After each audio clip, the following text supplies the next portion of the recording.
Ready থাকিস আজকা, ভালো মতো সাজবি, নামি দামি অল্প বয়সের পোলা পাবি। পোলারারে কিন্তু একদম খুশি করে দিবি। কচি কচি মাইয়া গো, দেখাইলাম, অথচ ওগুলোরে ধুইয়া পোলারা তরে না, না দেখা কিল্লাই রাজি হইল। কইলামও যে ওই পুরাতন মাল, বয়স 28-এর কাছাকাছি, তাও কয় প্রবলেম নাই। আরে কি জানো কইলো ইংরেজিতে, কিরে সাথে কি যেন কইছিল, প্রবলেম নাই।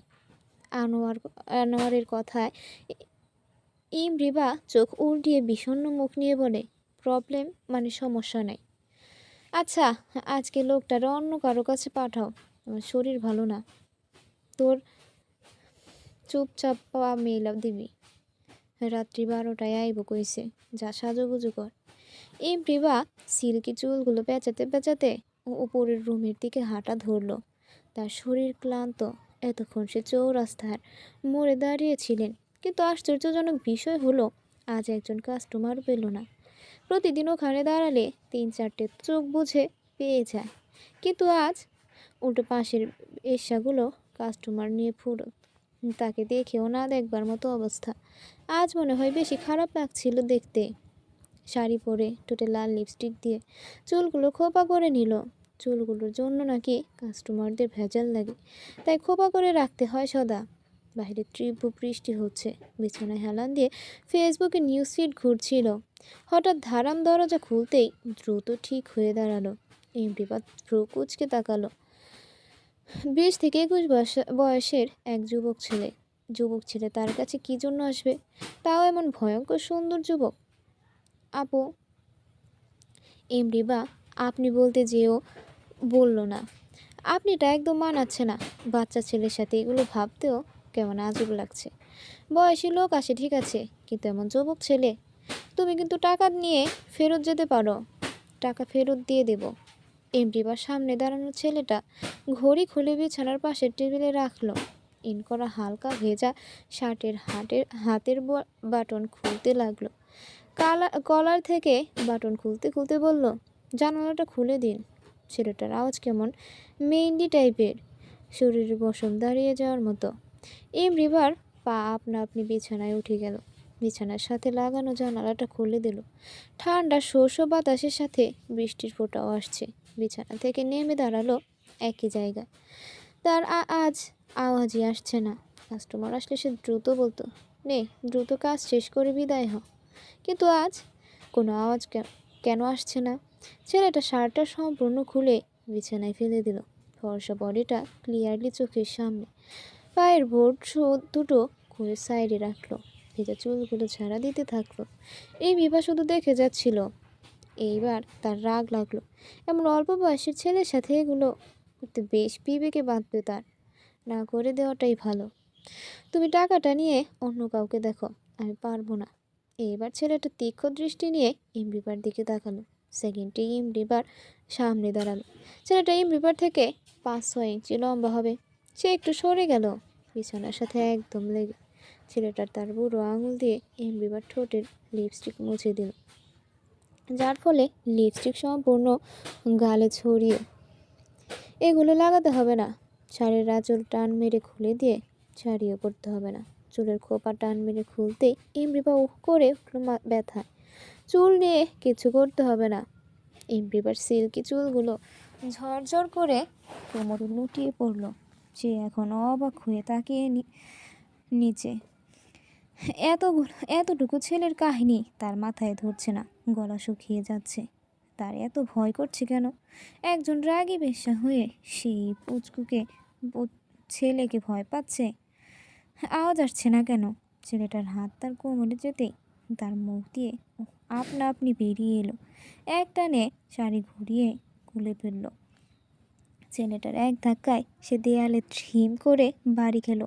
ব্যথা পেলেও তার মুখ দিয়ে আওয়াজ বের হয়নি, কারণ ততক্ষণে ছেলেটার মুখ তার ঠোঁটে কোমরে ঠোঁট ছুঁয়ে দিচ্ছে। ব্লাউজের বোতামগুলো মিনিটে খুলে গেল। রিম্পিপা শুধু চাপা সরে আওয়াজ করেই যাচ্ছিল। ছেলেটা যে রাগে এমন করতেছে তা বুঝতে সময় লাগেনি এমরিবার। আয়নার সামনে দাঁড়িয়ে নিজেকে ভালোভাবে দেখছে এমরিবা।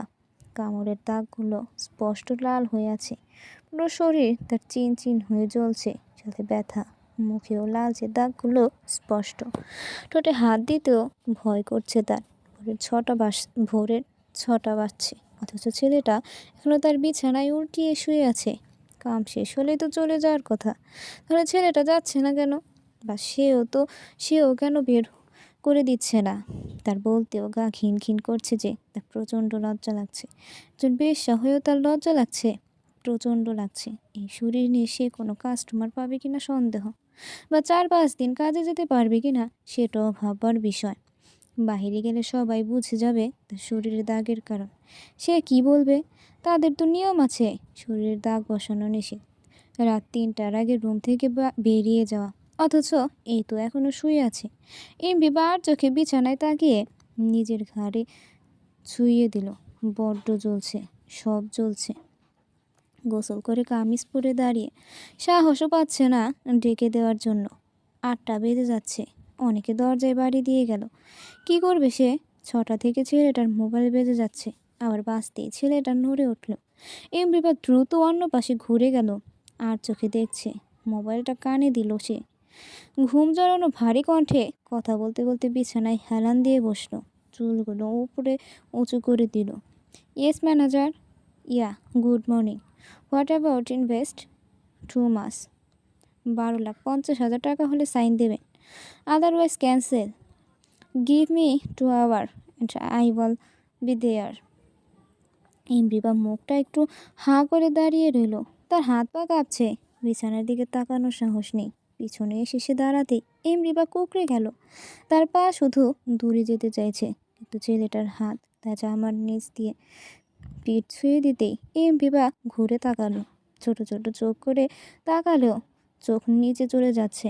তার থুতনি উপরে তুলে লালচে দাগগুলো ছুঁয়ে দিচ্ছে বুড়ো আঙুল দিয়ে।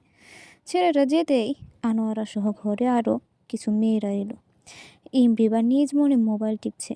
আনোয়ারা এসে চোখ বড় বড় করে বলল, কি করেছে বলোরা তোরে? খালি কি কামড়াইছে নাকি কামও করছে? আরেকজন বলল, ছেলেটা কিন্তু চমৎকার দেখতে, আমরাও পিছে পিছে গেছিলাম, কিন্তু পছন্দ করে ফেলে এত টাকা দিয়ে এক রাত থাকে। কিন্তু বাবা, পোলাটা যে গাড়ি চালাইয়া মাথা উঁচা করে বাইরে এলো। আনোয়ারা আবার বলল, তা কি করলো ধরে নিয়া? নিশ্চয় 1 ঘন্টা পরে ঘুমাইয়া গেছে। এমরিবা থমথমে গলায় বলল, সারা রাত ঘুমাতে দেয় নাই, 5টা 30-এ ছাড়ছে। ভগর ভগর না করে ওষুধপাতি কিছু আনো, আমার শরীর ব্যথা করছে। পুরো শরীরে দাগগুলো জ্বালা করছে, মলম দিতে বলো। আমার চুলগুলো ছিঁড়ে কিছু রাখেনি, চোখ দেখছো না আমার, লাল হয়ে ভয়ঙ্কর দেখাচ্ছে, গলা ভেঙে গেছে। এটাকে পুচকে ভেবে পাপ করেছি, অনেক বড় অসভ্য কোথাকার। আজকে যত কাস্টমার আসবে সব পাঠাবা, আমি সারাদিন কাজ করব।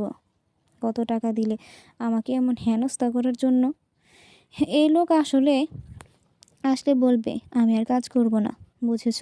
সোজাসুজি বলবে, করব না মানে করব না। এই বিবাহ সারা রাতের যন্ত্রণা পুরো বের করে ফেললো, কিন্তু সেটা করেও ঢোক গিলছে।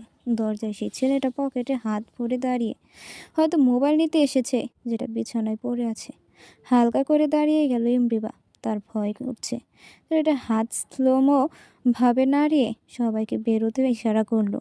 এমরিবা মাথা দুলিয়ে না করলো আনোয়ারাকে। আনোয়ারা খুব খুব হেসে বলল, তা স্যার, টাকা করি এগুলোর ব্যাপারে কিছু কথা কইতাম। ছেলেটার থমথমে আওয়াজ, আব্দুলকে টাকা সহ সব বুঝিয়ে দিয়েছি, আপনাকে পুরো খুলে আপনার ভাষায় বুঝিয়ে দেবে। নাও আউট। এমরিবা সেখানেই ঠাই দাঁড়িয়ে, তার মাথা ভন ভন করছে। সবাই ঘর থেকে বেরোতেই ছেলেটা দরজা লাগিয়ে বলল, এবার ডাবল দাগ হবে। 1 ঘন্টায় শুধু চোখ বুঝে শুয়েই ছিল এমরিবা। অতিরিক্ত রাগ লাগছে, সে যে উঠে দাঁড়াবে শক্তি পাচ্ছে না। গোছল নিয়ে নিচে নামলো কাঠের সিঁড়ি দিয়ে ধীরে ধীরে। তার পল্লীর মেয়েগুলো ছেলেদের ডেকে যাচ্ছে। আনোয়ারের রুমে যেতে আনোয়ারা দাঁড়িয়ে গেল। আনোয়ারার ম্যানেজার সহ সাথীরা সব দাঁড়ালো। আনোয়ারা খুব খুব করে হেসে উঠল, একটু পর আওয়াজ করেই হেসে ফেলল, জ্বলতাছে না? তুমি কিছু বললে না কেন? 2-1 ঘন্টার জায়গায় সারা রাত ছিল, তার উপর দিন দুপুরবেলা তোমার সামনের কাহিনী করে গেল, আর কিছু বললে না? তুই কিছু কইলি না কেন? কি বলতাম? দেখছো না কিভাবে তাকাচ্ছিল?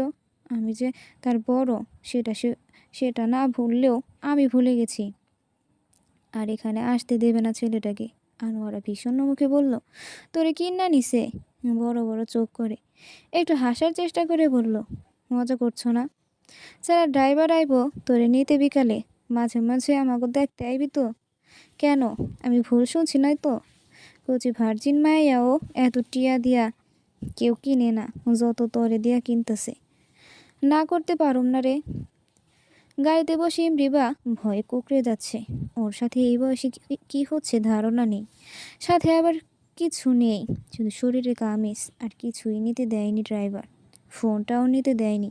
এ কোন জ্বালা! এক দোতলা বাংলোর সামনে গাড়ি যেতেই দারোয়ান গেট খুলে দিল। ড্রাইভারের মুখ কোঁচকানো দেখে খারাপ লাগছে। ড্রাইভারটা বারবার বিড়বিড় করে কী যেন বলছে। আর স্বাভাবিক পেশাদের দেখলে আর কী বা ভাববে? ছেলেটাকে দেখেই বুঝেছিল এমরিবা বড়লোক হবে। বাড়ি দেখে আরও কুঁকড়ে উঠল। ভয় করছে খুব। পরিবার থাকলে বাড়িতে। ভেতরে ঢুকতেই মাঝবয়সী এক মহিলা দৌড়ে আসলো। সোফায় বসতে দিয়ে কোথায় যেন দৌড় দিল। মিনিটে এসে হাতে মলম দিল। সাহেব বলছে তোমারে এটা দাগে দাগে লাগাতে, তারপর খাবার খেয়ে ওষুধ খাইতে। তোমার জন্য সাহেবের ঘরে ফোন রেখে গেছে, সেটাই তার নাম্বার সেভ করা দিতে বলছে। মাথা নেড়ে ইমরিবাকে যা যা বলা হয়েছে সে তাই করলো। ফোন দেওয়ার সময় দুবার ভেবে আর দিল না। সোফায় মহিলাটার সাথে বসে রইল। সামনে বড় দেওয়াল টিভি। মহিলা এবার ঘুরলো। তোমার নাম কি? ইমরিবা। আপনার? আকিয়া। বয়স কত? 28। আমার 45। এখানে কাজ করে 20 বছর যাবৎ। জি, ওনার নাম কি? ইহসাব মজুমদার। বাড়িতে আর কেউ থাকে না? আমি আর আরেকটা বুয়া আছে, দুজন মিলে বাড়ি পরিষ্কার করি। আমি রেধে বেড়ে বিকেলে চলে যাই, কিন্তু সাহেব বলল সে না আসা পর্যন্ত তোমার সাথেই থাকতে। মানে পরিবার নেই আপনার সাহেবের? তার বাবা মা মারা গিয়েছে প্ল্যান ক্রাশ খেয়ে। তখন সাহেবের বয়স 16। ভাই বোন নেই, সে একাই। এভাবেই রিলেটিভস অনেক, সবাই সম্পত্তির লোভে। কিন্তু সাহেব অনেক ম্যাচুয়ার। সে তখন থেকে নিজে সব সামলায়। কিন্তু বয়স কম হওয়ায় তার বিশ্বস্ত ম্যানেজারও সামলাতো, এখন সেই সামলায়। বয়স কত তার? 21 হতে 3 মাস বাকি। পড়ালেখা মাস্টার্স কমপ্লিট। এত অল্প বয়সে? হালকা হেসে, ক্লাস টপকিয়েছে। বললাম না, সে একটু ছোট থেকে বেশি ম্যাচুয়ার ছিল। আর সেটা ম্যাডাম সারাদিন বলতেন। 3 বছরে তাকে স্কুলে দেওয়া হয়।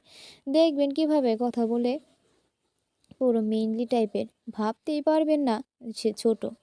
যখন রাগেন, সেদিন বাড়িতে আমরা কেউ থাকি না, থাকলে হাসপাতালে যেতেই হবে বলে হেসে দিলেন।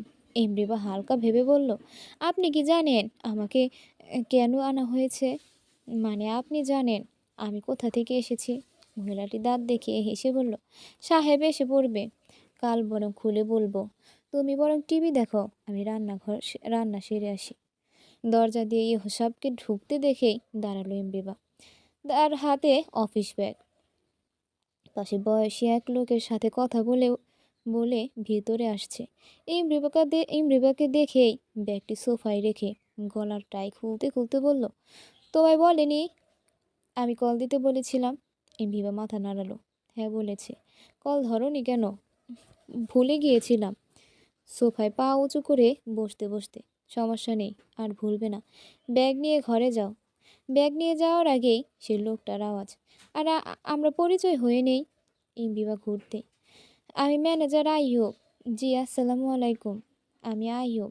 আগে আগেই বলে উঠল ইমরিবা। আমি জানি। তা আইয়ুব কিছু বলার আগেই ইউসব থমথমে গলায় বলল, রুমে যেতে বলেছি তোমায়। ইমরিবা দ্রুত চলে গেল। পরের দিন রুম থেকে আর বের হয়নি সে। তার শরীরে অচল।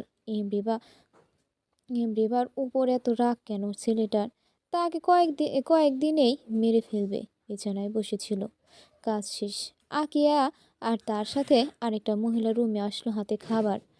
আকিয়া হালকা হেসে বলল, সাহেব কয়টায় বেরিয়েছিলেন? এমরিবা ভাঙা গলায় বলল, 12টার দিকে। সাহেব কিন্তু 6টায় বাড়ি থেকে বের হন বলে দুষ্টু হাসলো। তারপর ধীর আওয়াজে বলল, তোমায় কিন্তু সাহেব 4 বছর আগে থেকে চেনে। এবার অবাক না হয়ে থম হয়ে রইল এমরিবা। আকিয়া হালকা আওয়াজে বলল, আমাকে সব খুলে বলো তো আইয়ুব। প্রতিদিন সাহেবের কাহিনী খুলে বলতো, আর কি করা যায় পরামর্শ চাইতো। কি কাহিনী? সাহেব তখন অনার্স প্রথম বর্ষে পড়তেন, বয়সও কম ছিল। ম্যানেজারের সাথে মিটিং শেষ করে আসার পথে তোমাকে দেখেছিল রাস্তার মোড়ে। ম্যানেজার বেশ বুঝতে পারেন সাহেবের পছন্দ হয়েছিল। প্রায় দেখতেন তোমাকে অন্য কারোর সাথে চলে যেতে মোড় থেকে। বুঝতে পারেন তোমার কাজ ওই পথ দিয়ে নাকি, আর আসতেন না, গাড়ি ঘুরিয়ে আসতেন। ম্যানেজার বিয়ের ব্যাপারটাও বলতে পারতেন না, কারণ সে তখনও ছোট। মেয়েদের সাথে কথা বললে প্রচণ্ড রেগে যেত। সুইজারল্যান্ড গিয়েছিল, বছর পর ফিরেছিলেন। এসে প্রায় মাসখানিক পর তুমি নাকি যেখানে দাঁড়াতে ওই রাস্তা দিয়ে আসতো। ম্যানেজার বুঝতেন যে তোমার বয়স আর কাজকর্ম তাকে বাধা দিচ্ছিল আগাতে। এভাবেই সে রাগ দেখিয়ে চলতো। তাও তোমার কাছে যেত না। কষ্ট পেত, তাও বান্ধা ঠাঁই ছিল। কখনো ম্যানেজারকেও খুলে কিছু বলেননি। হঠাৎ বছর খানেক পর শুনলাম তোমাকে নাকি কিনেছে। টাকা নাকি ম্যানেজারকে দিয়ে পাঠিয়েছিল। একটু থেমে আকিয়া হাসলো। তোমার উপর সে রাত্রে রেগেছিল, তাই না? এমরিবা মিনমিন করে বলল, রেগে শুধু? আমাকে 4 বছরের ঝালে এক রাতে দিয়েছে। এমরিবা আচ্ছা, এমরিবা নিজেকে কি ভাগ্যবতী ভাববে? তার চোখের জলগুলো কি খুশির? আচ্ছা, পেশাদেরও কি ভালোবাসার মানুষ থাকে, নাকি সেই একমাত্র ভাগ্যবতী? চোখ বুঝে শুধু চোখের জল ফেলছে সে সারাদিন। সাহেবের বাড়িতে এসেছে আজ প্রায় 3 মাস হচ্ছে। আজ তাদের বিয়ে হয়েছে। ধীরে ধীরে জানলো কতটা পাগলাটে ছেলেটা। বয়সের বাচ্চামো ভাব না থাকলেও পাগলাটে রয়েছে, সেটা হঠাৎ দেখা যায়। এমরিবা গাল ধরে রয়েছে, তাকে থাপ্পড় মেরেছে, তাও খুব জোরে। মারার কারণও ছিল, এমরিবা বলেছিল, আমি আপনার যোগ্য নই। একদম না, আপনি পরে পস্তাবেন। বেশ্যা করে রাখেন, যখন ইচ্ছা ব্যবহার করবেন। থাপ্পড় মেরে সাবের জবাব দিল, তুই আমার বেশ্যা হবি? আসলে আমি ভাগ্যবতী, না হলে কি আজ তার বিছানায় তার বউ হয়ে বসে থাকতাম, তাও তার থেকে 8 বছরের বড় হয়ে।